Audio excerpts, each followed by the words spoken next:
क्या नाम हुआ आपका?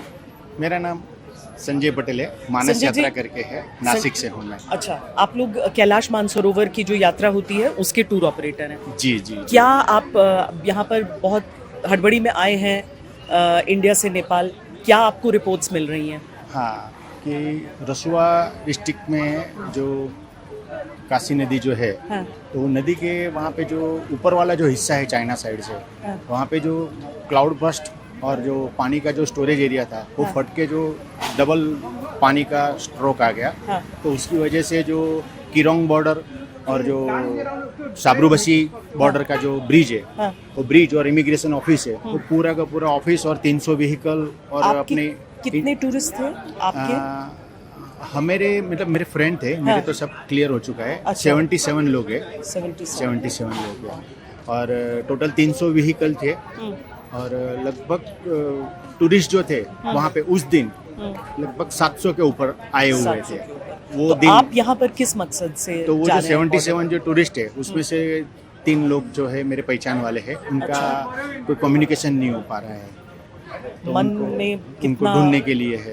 कितनी चिंता है इससे? देखो, भगवान से भोलेनाथ से तो हम प्रार्थना करते हैं कि सब कुछ ठीक ठाक हो जाए और वो ये धरती पे वापस हमको जैसे थे वैसे मिल जाए। लेकिन जिस हिसाब से जो देखने को मिल रहा है या जो वीडियो देखने को मिल रहा है या जो भी न्यूज़ आ रहा है उसमें थोड़ा डरावना माहौल है, क्योंकि जो 2 दिन के अंदर जो घटना घट गई है, क्योंकि जो बहाव था वो पूरा जो बिल्डिंग जो था वो एक फुटबॉल की तरह फेंक दिया है, क्योंकि उसका जो स्पीड था पानी का 100 से ऊपर के स्पीड का पानी था।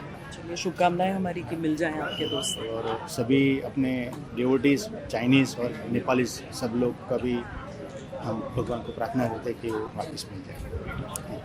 दरअसल जो रास्ते कट गए हैं, अब हम आपको ऊपर से दिखाते अलग से तस्वीरें नोवाकोट की। देखिए, पूरा का पूरा शहर समझिए बंजर हो चुका है, कीचड़ में दब चुका है।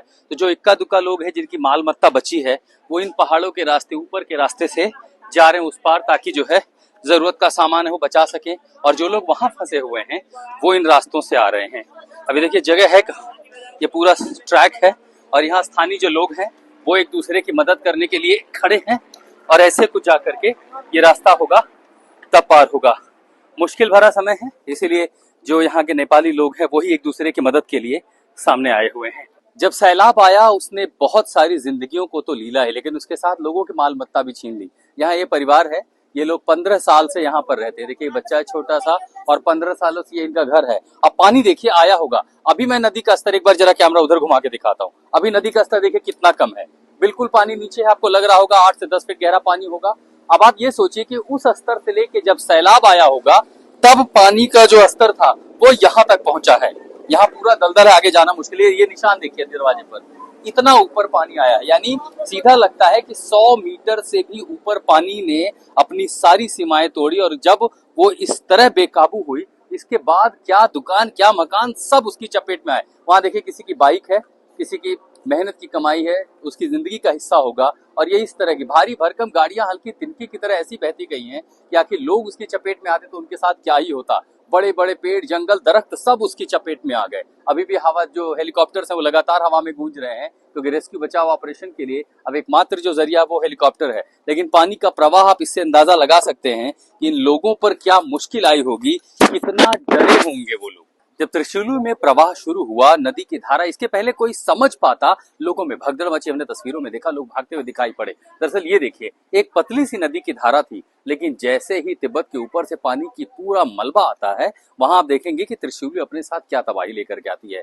ये पूरा का पूरा मैदान सोचिए कि जहां पर लोग खेला कूदा करते थे, घूमने फिरने का इलाका था, ये अभी भी 20 से 25 फीट मलबे में तब्दील हो गया।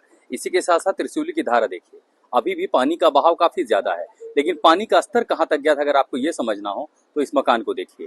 यहाँ सड़क थी, यहाँ रास्ता था, लेकिन अब ये पूरा मकान यानी लगभग 15 से 20 फीट का जो हिस्सा है वो अब पानी में चला गया है। और इसी से पता चलता है कि तबाही आखिर कितनी ज्यादा थी कि जैसे ही मान लो लोगों को संभलने का भी मौका नहीं मिला और उसके पहले इस नदी के सैलाब ने सबको अपनी चपेट में ले लिया। तो आप लोग थे घर में जब ये हुआ, शुरू हुआ था? यही ऊपर में था सर, हम सब यही ऊपर में था, यही एक तला ऊपर। कितना मौका मिला था भागने के लिए यहाँ से? भागने के लिए तो वही 4-5 मिनट मात्र बचा था सर हम सबको यहाँ से भागने के लिए।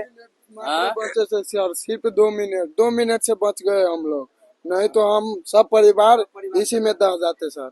ऐसा ही भूकंप ऐसा पानी आया ना कि हम लोग देख नहीं पाया, डर से इतना कलेजा धक धक करने लगा कि बातें छोड़ दो। सामान वामान तो सब चला गया आपका? सामान सब चला गया साहब, सामान एक भी नहीं है, सर नीचे सामान एक भी नहीं है साहब, सब सोना चांदी सब चला गया, पैसा कौड़ी सब चला गया। खाना पीना दाम था, गाड़ी घोड़ा सब था, वो सब चला गया। गोदाम वोदाम बर्बाद। सब नहीं है, बच्चा को नुगा भी नहीं है, सब चला गया है, एक भी नहीं है, बाकी कुछ नहीं है साहब, खाने के लिए कुछ नहीं है। सब सोचिए तबाही अपने साथ ऐसी बर्बादी लेकर के आई है कि सब कुछ जो बचत थी, जमा पूंजी थी और जो कुछ घर में था वो सब कुछ तहस नहस हो चुका है। पानी का स्तर कम हुआ है लेकिन पानी अपने साथ इतना मलबा लेकर के आई है, ये कैसे कम होगा? ये जरा मलबे की तस्वीरें में आपको फिर दिखाते हैं कि इस मलबे को कम करने में ये तो साफ ही नहीं हो सकता। एक पूरा का पूरा शहर मानिए जैसे मलबे में दब चुका है, जमींदोज हो चुका है और इसके आगे दरअसल पैर रखना मेरे लिए भी इतना रिस्की है कि यहाँ जाना अपने आप में बेहद जानलेवा है। लेकिन इसके साथ देखिए ये पूरा जो इलाका है ना, इसके नदी के किनारे, त्रिशूली के किनारे बना ये पूरा शहर अब बर्बाद हो चुका है, सिर्फ और सिर्फ मलबा दिखाई देता है।